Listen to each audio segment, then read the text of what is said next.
Jane was a slightly older version of Annie, and she was looking forward to meeting Seth. He sounded like a keeper to her. All she hoped for Annie was that she would find someone as wonderful as her own husband, Bill, and be as happily married one day. Jane and Bill Marshall had been married for 14 years and still acted like they were on their honeymoon. They were role models Annie hoped to emulate one day. But for now she was focused on her brand-new career, in spite of the delightful distraction provided by Seth for the past 2 months. Annie wanted to be a great architect one day. "Is he there?" Jane asked conspiratorially, and her younger sister laughed. Jane was a freelance illustrator of children's books and a proficient artist, but she had always been more interested in her husband and children than in her career. Bill was the publisher of a small but respected publishing house. They had spent the weekend in Martha's Vineyard, closing up their summer house and enjoying a romantic weekend away from their 3 kids. "He just left," Annie answered. "Why so early?" Jane sounded disappointed for her. "I have to work. I have a big presentation tomorrow to an important client, and I wanted to work on the plans." Good girl. Jane was infinitely proud of her little sister. She was a star in her eyes. "We'll be home in a couple of hours. We're just leaving now. Bill is pre-flighting the plane. It was gorgeous here this weekend. I hate to close the house." They loved the vineyard, and so did their kids. They'd bought the house when their oldest, Lizzie, was born. She was 12 now, and the portrait of her mother.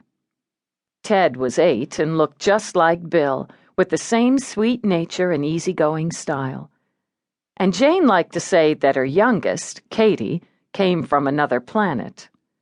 At 5, she had opinions about everything, was incredibly bright, and was fearless. She was an old soul in a child's body, and she always said that she and her Aunt Annie were best friends. "How's the weather in New York?" Jane asked her conversationally. It was hurricane season, but the weather at the vineyard had been good. "It's been hot and sunny all weekend, but they say there's a storm coming in tonight." "It doesn't look like it to me," Annie answered. "They're expecting a storm here, too. The wind picked up an hour ago, but it looks okay so far. Bill wants to get home before it starts." He was waving to her from the plane then, and Jane grabbed her styrofoam cup of coffee and walked toward him as she wound up the conversation with Annie. "I'll call you when I get home. Don't work too hard. I love you. Why don't you bring Seth out to dinner next weekend?" "I'll try. I may have to work, depending on how the meeting goes tomorrow." "I love you too. Call me later," Annie said comfortably, as they hung up and she went back to work. She spread out the plans and studied them carefully. She could see a few adjustments she wanted to make, just subtle ones, but she was a perfectionist and wanted everything to be flawless the next day.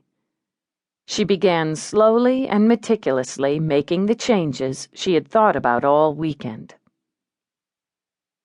Jane got into the plane that was her husband's pride and joy. He had been a Navy pilot and in love with planes all his life. This was the biggest one he'd had. It was a Cessna 414 Chancellor that seated 8. It was perfect for them, their 3 children, and their babysitter Magdalena when she came to the vineyard with them, which left room for 2 friends, or the mountain of shopping bags and suitcases that Jane always dragged back and forth between Greenwich and the vineyard. The plane was a luxury, but it meant more to Bill than their house, and was his most beloved possession. Jane always felt totally safe when Bill was flying, more so than on any commercial flight. He kept his license current and was instrument rated. "Get your ass in here," he said jokingly, as she pushed one more shopping bag into the plane. "There's a storm coming, and I want to get us home before it hits." The sky was dark.